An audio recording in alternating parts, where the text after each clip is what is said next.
Praise the Lord, dear all brothers and sisters in Christ. I want to greet you all in the name of Lord and Savior Jesus. இந்த நாளிலும் கூட நம்முடைய கர்த்தரும் இரட்சகருமாய் காணப்படுகிற இயேசு கிறிஸ்துவின் நாமத்தினாலே உங்கள் யாவருக்கும் என்னுடைய வாழ்த்துதலை தெரிவித்துக் கொள்ள விரும்புகிறேன். And I also want to inform you all that happily we are crossing 100th video from today. இந்த நாளிலே 100வது வீடியோவை நாம் கடக்கிறவர்களாக இருக்கிறோம். அதிலே நான் மிகவும் மகிழ்ச்சியாக இருக்கிறேன் என்பதை நான் தெரிவித்துக் கொள்ள விரும்புகிறேன். கர்த்தர் இந்த நாள் வரைக்குமாக இவ்விதமாக கர்த்தருடைய வார்த்தைகளை பகிர்ந்து கொள்ள கிருபை செய்தார். இன்னும் வருகிற நாட்களிலே கர்த்தர் அதிக விதமாக என்னோட கூட பேசும்படியாகவும் அதை நான் பகிர்ந்து கொள்ளும்படியாகவும் எனக்காக ஜெபியுங்கள். இந்த நாளிலும் கூட நாம் பார்க்க போகிற தலைப்பு you are the salt of the earth.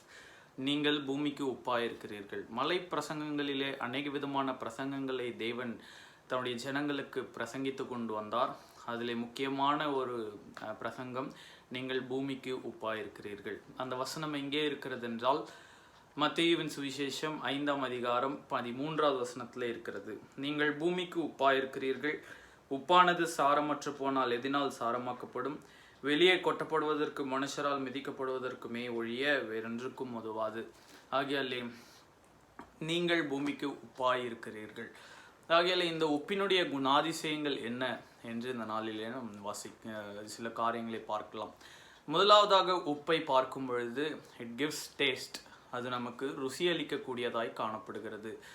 ஆகையாலே நம்முடைய பதார்த்தங்களிலே நாம் புசிக்கிற காரியங்களிலே ஒரு நல்ல ருசியை அது தரக்கூடியதாக இருக்கிறது. எவ்வளவு தேர்ந்த இங்கே சமைக்கிறவர்கள் இருந்தாலும் சரி, எவ்வளவு கண்ணோட்டமாய் சமைத்தாலும் சரி, உப்பு சேர்க்காமல் ருசியை கொண்டு வர முடியாது.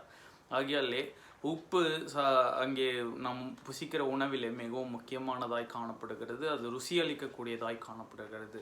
ஆகையாலே நாமும் நம்முடைய வாழ்க்கையிலே தேவன் நம்மை இந்த பூமிக்கு உப்பாயிருக்கிறீர்கள் என்று சொல்கிறார். ஆகையாலே இந்த பூமியில் இருக்கிற ஜனங்களுக்கு ருசி அளிக்கக்கூடிய அனுபவம் நம்மிடத்தில் இருக்கிறதா என்பதை நாம் ஆராய்ந்து பார்க்க வேண்டும். Taste and see that the Lord is good. கர்த்தர் நல்லவர் என்பதை ருசித்து பாருங்கள் என்று நாம் அங்கே ருசித்து அறிந்திருக்கிறோம். ஆனால் அப்பேற்பட்ட அந்த ருசியை பிறருக்கு நாம் பகிர்ந்து கொடுக்கிறவர்களாய் பூமியில் உள்ள ஜனங்களுக்கு உப்பாய் காணப்படுகிறோமா என்பதை நாம் இந்த நாளிலே ஆராய்ந்து பார்க்க வேண்டியவர்களாக இருக்க வேண்டும்.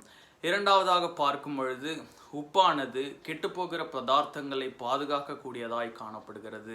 உப்பு அங்கே கடலிலே பிடிக்கப்பட்ட மீன்களாய் காணப்படட்டும், அங்கே உணவு பதார்த்தங்கள் அநேகமாக இருக்கட்டும். ஆகையாலே உப்பு அதிலே போடும் பொழுது அதை கெட்டு போகாமல் பாதுகாக்கக்கூடியதாய் காணப்படும். ஆகையாலே நாமும் நம்முடைய வாழ்க்கையிலே நமக்கு முன்பதாகவே கெட்டு போகிறவர்கள் அநேகர் தென்படலாம். அங்கே அவர்களை அந்த கெட்டு போகிற காரியத்திலிருந்து பாதுகாக்கிறோமா என்பதை இந்த நாளிலே நாம் ஆராய்ந்து பார்க்க வேண்டியவர்களாக இருக்கிறோம். ஆகையாலே உப்பு கெட்டு போகாமல் பாதுகாக்கக்கூடியதாய் காணப்படுகிறது. மூன்றாவதாக பார்க்கும் பொழுது உப்பானது அங்கே குணமாக்கக்கூடிய குணாதிசயத்தை கொண்டதாய் இருக்கிறது. அநேக நோய்களுக்கு உப்பு மருந்தாய் காணப்படுகிறது என்றும் நாம் பார்க்கிறோம். நாமும் கூட அநேகர் ஒருவேளை அங்கே சரீர பிரகாரமாக காணப்படுகிற நோய்களுக்கு உப்பு மருந்தாய் காணப்படலாம். மன ரீதியில காணப்படுகிற நோய்களுக்கு, மன ரீதியில கஷ்டப்படுகிற ஜனங்களுக்கு நாம் அங்கே உப்பாய் காணப்பட்டு அவளுடைய நோவுகளையும் அவளுடைய மன சோர்வையும் தீர்க்கிறவர்களாய் காணப்படுகிறோமா என்பதை இந்த நாளிலே நாம் ஆராய்ந்து பார்க்க வேண்டியவர்களாய் இருக்கிறோம். நான்காவதாக பார்க்கும் பொழுது இந்த உப்பானது சுத்தமாக்க பயன்படுத்துகிற ஒரு பதார்த்தமாய் காணப்படுகிறது.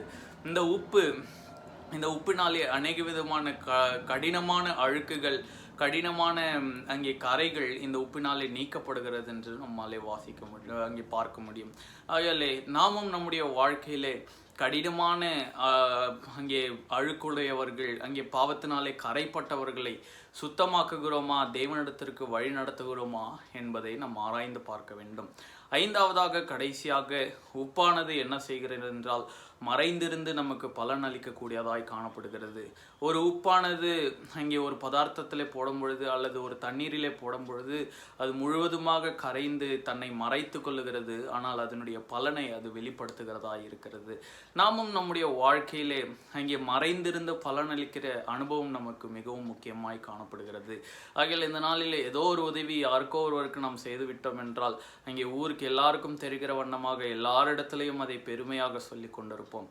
இந்த நாளிலே மறைந்திருந்து பலனளிக்கக்கூடிய அனுபவம் நம்மிடத்திலே தேவன் எதிர்பார்த்து கொண்டிருக்கிறார். ஆகையாலே தேவன் சொல்லியிருக்கிறார், நீங்கள் பூமிக்கு உப்பாய் இருக்கிறீர்கள். ஆகையாலே உப்பு சாரமற்று போனால் அங்கே எதினாலே சாரமாக்கப்படும்? குப்பையில் கொட்டப்படுவதற்கே தவிர வேறொன்றுக்கும் பயன்படுத்தப்படாது.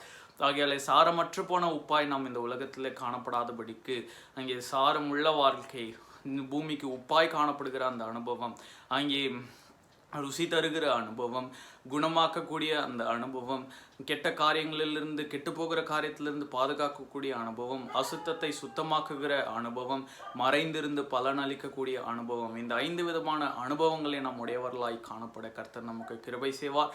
நாளை தினத்தில் இன்னொரு வீடியோவில் நாம் சந்திக்கலாம். Until then, bye from Nathaniel. Thank you.